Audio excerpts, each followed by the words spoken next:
Hey, happy Tuesday evening. It is so dark outside. I finally closed my window because I felt like the dogs were going to bark outside and I wasn't going to be able to handle that kind of distraction. But it's super nice here in Oklahoma tonight. Like it's 63 degrees outside. I think it was 70 all day, which is like kind of normal fall weather for us. Like I always get jealous whenever people in other states like wear sweaters in the fall. I'm like, yeah, sometimes I can, but most of the time I've got to wear short sleeve shirts because it's really hot outside. But anyway, welcome. I'm Marcie Billen. I am a real estate agent here in Oklahoma. I do live in the Oklahoma City metro. I specifically live in Norman. So thanks so much for tuning in. This is our Tuesday night show where I go over some news to keep you up to date on what's happening in Norman and Oklahoma City. Thank you so much for joining. I really, really appreciate it. So I have 3 different articles to cover with you tonight. Some very exciting news for Norman, some super interesting techie news from Oklahoma City, and also we're going to discuss a few different activities for Oklahoma City and the surrounding area. Basically, you're going to hear my opinion on if these things are great to do or not great to do. So that is what we'll cover. So, hi. Okay, someone's calling me. If you're watching, I'll call you back. Thanks. Okay. So the first thing here, I thought this was super exciting. I'm not a senior, but I think it's really exciting for our community in general. So Norman got a new senior center and it just opened yesterday. I remember whenever they started talking about this, it was like 2015 and everyone was super excited, but it felt really far off. Obviously, that was 8 years ago. So they finally opened the senior center and I wanted to discuss a little bit about it because it's really cool that we got this because we needed something like this, right? We needed to have something that was amazing, just like Edmond does, and just like Oklahoma City does, and all these other places and all these, other towns. I think it's awesome. Anyway, so let me share my screen with you guys. Share screen. Okay, so if you would like to introduce yourself, you can leave a comment. I would love that if you did. I would really appreciate it, but you totally don't have to, just if you want to.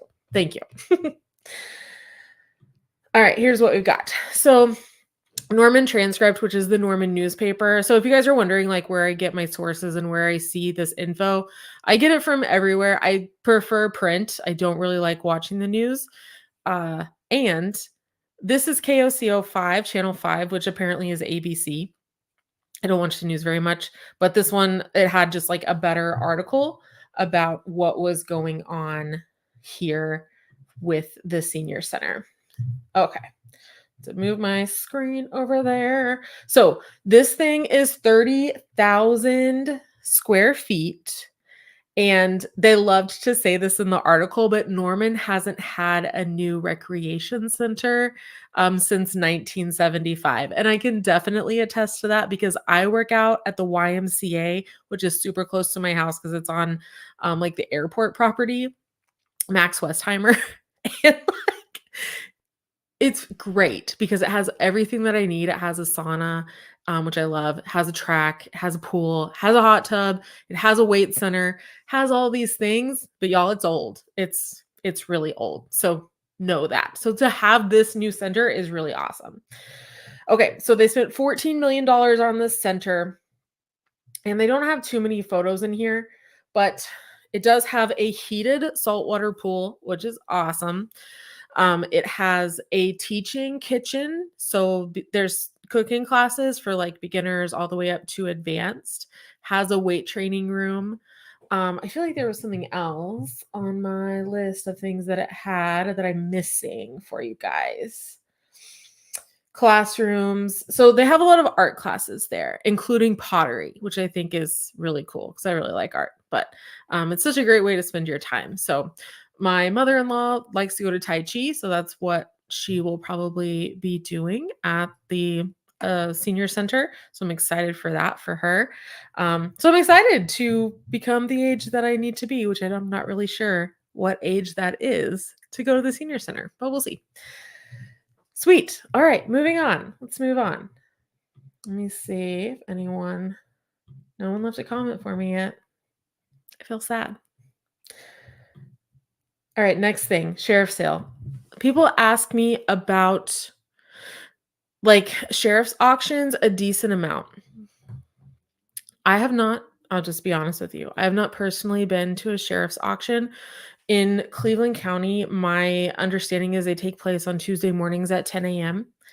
and you are not allowed to enter the home before you purchase it. You have to put like a really big earnest money deposit or like deposit down in order to get it.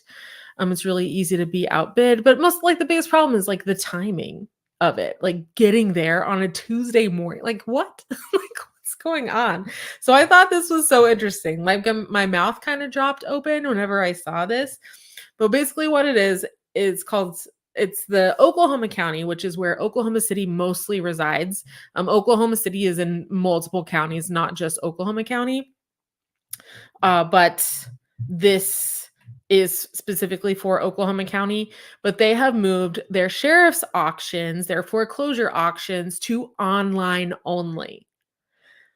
And I'm like, that's really great. Like I love that moving forward. We can really, there we go. We can really, people will have access because I think it was really exclusionary, I think is the word that I want to say. So I'm excited for this. So you have to use Bid for Assets, an online marketplace for distressed real estate sales. I don't think I've used that website before. I've used several others. My favorite line in this: bidders who lack access to the internet must contact, at a phone number to do an offline paper bid packet. I'm pretty sure if you're watching this video right now, you have access to the internet. So congratulations.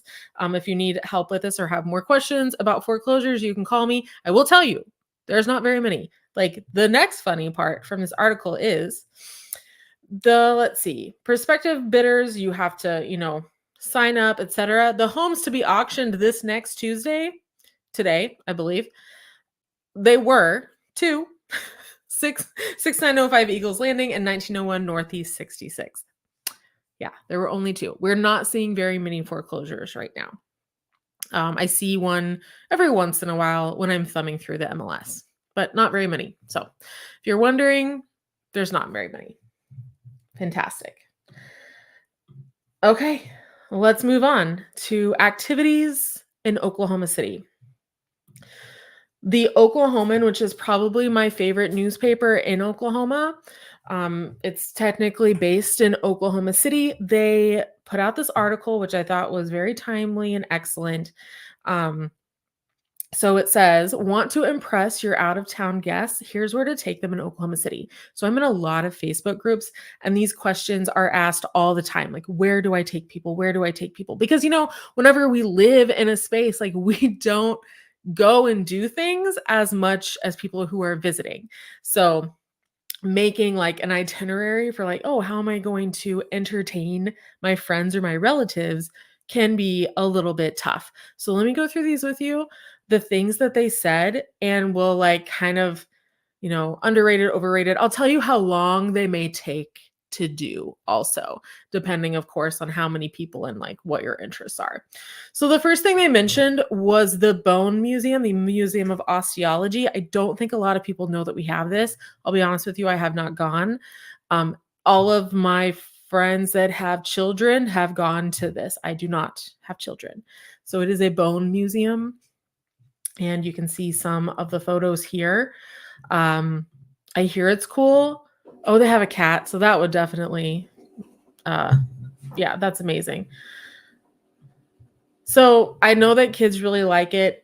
And all of my friends, including my assistant who used to take her son there, she's like, yeah, they love this thing because it's dinosaur bones. It's amazing. So I'm going to say that is definitely kind of underrated, and you don't know that it's there until you get there, basically.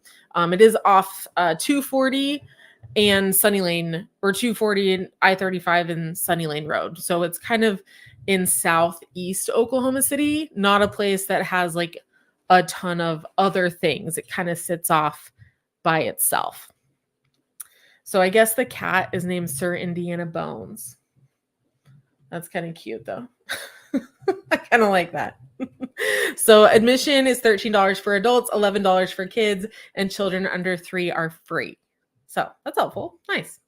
Okay, on to restaurants. Restaurants are my jam. I have not been to all of these, but I have been to several of them. So we have had 2 James Beard Award winners here in Oklahoma City. I have not been to this guy's, which is Chef Andrew Black for Black Walnut. I have not been to his restaurant, honestly. I have been to the Gilded Acorn, which is like a cafe and bakery. I know everyone loves the Gilded Acorn. I thought it was very overrated and so expensive. The thing about it is it's great for Instagram photos, and it was so expensive for just a small pastry. So to me, it was totally overrated. It is in the First National Center, which is gorgeous. And like, I think Handsome's my husband, we work together. We're planning to go for like a Christmas event because it's a very beautiful building. They just finished redoing it, but I think that the Gilded Acorn is super overrated. Apparently, he's also opening Perla Mesta in the Skirvin next year. The Skirvin is our haunted hotel here in Oklahoma City. I haven't stayed in it, but I think my parents have. Gray Sweater is another seasonal tasting menu. So I thought this was interesting. They like mentioned Gray Sweater. I have not been to Gray Sweater, so I don't know how it is. My brother-in-law went to Gray Sweater and said that it was very good, that he really, really liked it. Oh, I forgot to change my banner. Sorry, guys. We are on to underrated or overrated now that we're in the middle of this. So he said Gray Sweater was amazing. I have not been. I have, however, been to None Such. None Such OKC is a little bit older than Gray Sweater, and it was incredible. A 10-course tasting menu. I cannot recommend it enough. It can be a little hard to get reservations. It is a small restaurant, but it's called None Such. Let me make the banner say it so you guys know how to spell it. Add banner. None Such. There it is. So that's how you spell it. I cannot recommend that place enough. If you like to try new and super interesting foods, like I always tell people that our dessert last time we went was a corn popsicle. So if you like new and interesting foods, you're going to love this place. All right. Next up, the Gilded Acorn also has a high tea, which I think is what we're going to go to for Christmas. Even though it's a little pricey and probably a little overrated, it is nice to have that kind of ambiance for Christmas. Okay, this restaurant. Okay, so this is, I don't know how to say his last name, but Chef Jeff.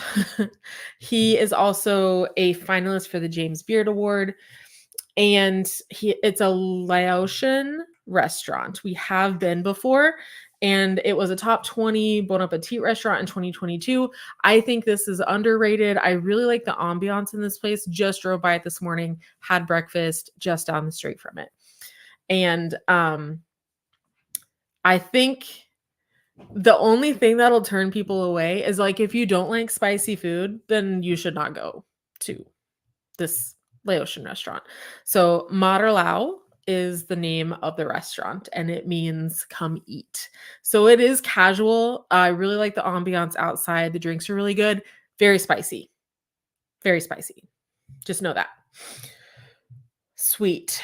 And then we have a James Beard award-winning restaurant on the east side of OKC. So this is near the Capitol. It's called Florence's Restaurant. So Florence Kemp received the James Beard Foundation Award last year, and we went to this restaurant, and I think it is underrated. It is pricey, but you get a lot of food and it's really good. Like fried chicken. I remember I had the mac and cheese and I think did I have the greens? I think I had the greens. Very good. I think Handsome had the oxtail. Or no, he could I think they were out of oxtail, but they have braised oxtail. I definitely had the yams and then they have cornbread. I love candied yams, like my favorite thing ever. So, I definitely think that place is underrated. Go. Check it out. It's great for a date night. It's really good for lunch. I would probably go back for a date night. I think that's what I would do. Yeah. Sweet. I'm just checking my comments over here. You guys don't have anything to say, and that's okay. That's okay. It's okay. All right. So the next thing is Factory Obscura. I did Factory Obscura, not at Meow Wolf because the last time I went to Meow Wolf or like to Santa Fe was during COVID. So I did not go to that. I did Factory Obscura whenever it was here in Norman. You get to touch everything. And like that's just it's not my jam. I don't like to touch everything whenever everyone else has touched it. It's not ideal. It's gross. It makes me feel gross. So I think it's overrated. I think the underrated, places or like things that like we don't take advantage of as people who live here are going to be it's the Oklahoma City Museum of Art. I think it's amazing because you don't have to touch anything. It's just beautiful art. They have really good exhibits, especially permanent exhibits. I think it's a really great experience for out of towners. So I would really recommend that. The next thing that she brought up in this article is the Paseo Arts District. So it's like the artistic heart of Oklahoma or of Oklahoma City, I mean. So Paseo's one, Plaza's another, but Paseo is like the art district. You can go into like a lot of different, I guess, like places, like little stores. You can buy art. What is the word I'm looking for? I can't even freaking think of it right now. It's fine. They do have a First Friday art walk. It is fun. Some of the best restaurants in the city are in Paseo Arts. I don't go as much as I probably should. I think it's a little underrated and like, I don't know, maybe it's just because like I don't live in Oklahoma City that I don't go as much as I should, but it feels like a small town tucked into Oklahoma City. I also feel that way about the Plaza District. I feel like a lot of people take their relatives to Bricktown, and she doesn't even mention it here because it's not fun. Like it is fun. It is. Like if you want to go to a ball game or something like that, or like get on the canal, it's great. It's just super commercial and loud and busy. And I don't know, it's just not my jam. I guess I'm too hipster or something. Is that an old word? I'm not positive. But yeah, I think Paseo is really fun. One thing she talks about here is the Old Paris Flea Market. Great spot. And I like Goodwill. And we have a lot of good ones. I mean, you can like just roam around and find all the Goodwills. Because I think that the thrift shops have a little bit better of a deal sometimes, and it's just more fun to hunt. But that's my opinion. So another thing that I think is totally underrated and a lot of people maybe haven't done here or like they did at first because it was new and it's going to be an amazing event for people when they come to town after the resort is built, but the First Americans Museum. So if you go to the First Americans Museum, you make a reservation at 39, which is the restaurant, 39 for the 39 tribes of Oklahoma. Oh, sorry, move the camera. So you make a reservation for the restaurant, you go to 39, and then you go through the museum after that. The resort, I believe, will be opening next year. It's supposed to have an indoor water park and like all these rooms, and it connects to the trails. So you can like walk along the river and probably walk. I don't know. I'm thinking like, can you walk to the whitewater rafting? I think you can. So yeah, I think it's going to be really fun and something that is really going to take off once the resort is done. So I think it's super underrated right now because it's kind of off by itself in like this weird section of Oklahoma City that nothing was there before. So I think it's going to be awesome. Oklahoma City National Memorial, totally it's not underrated. It's like top 10 museums in the US. Like it's It's an amazing experience and something that you have to take people to. And if you haven't been to yourself, you need to go. I think it would take, oh, sorry, I didn't tell you like how long stuff would take. Ugh, the worst. Okay. I think it would take probably 2 hours, maybe an hour and a half to get through, depending on how much you read. Some people read everything, some people read nothing, which is fine either way. But I think it would be really fun to take people there. Fun is probably a bad word. It's very powerful to take people there. Another thing is Remington Park. I think this is so underrated in Oklahoma City. And the reason I think that is because it's free. Like, I mean, people would argue with me on that because they'd say that you would go and bet. I don't care to bet on horses. I just like to look at them and then watch them run. So I watch them in the paddock. I grew up watching horse racing, and then I go watch the horses run. There is a quarter horse season at Remington Park, and there is a thoroughbred season. So I think it's a lot of fun. Last year, I think it was last year, a group of our friends, we got like a box, like a clubhouse. Is it club? Like club level. And we had like our own bartender and we got food. Like it wasn't perfect, but it was fun. Like we had a good time at that event. So really great to have like maybe a family event there where you invite lots of people and you get to watch the horse racing from up above. So I think it's super underrated in Oklahoma City, and it's a great way to spend an entire evening. And you can make it free or you can pay for it. Either way. Oklahoma City Zoo, amazing. I think it's not underrated or overrated because tons of people go to this, especially when they have kids. But right now, I don't know if they started it quite yet. It might start next week. The zoo lights are going on. So we took my parents-in-law last year, and you're able to drive through and see all the lights, which they're really cool for the zoo. You can also walk through. So it depends on what you want to do and how cold it is. So I thought it was a good time. That is the end of her list. This would be a great way to, I mean, you can fill way more than a weekend with all of that stuff. Long story short, Oklahoma City is a great place to visit, and a lot of people don't because they think there's nothing to do when that's obviously not the case. So I'm Marcie Billen. Thanks so much for watching. I am a passionate real estate agent here in the Oklahoma City Metro. And if you do have real estate needs, I would love to help you out. And I will see you next Tuesday. Thanks so much for watching.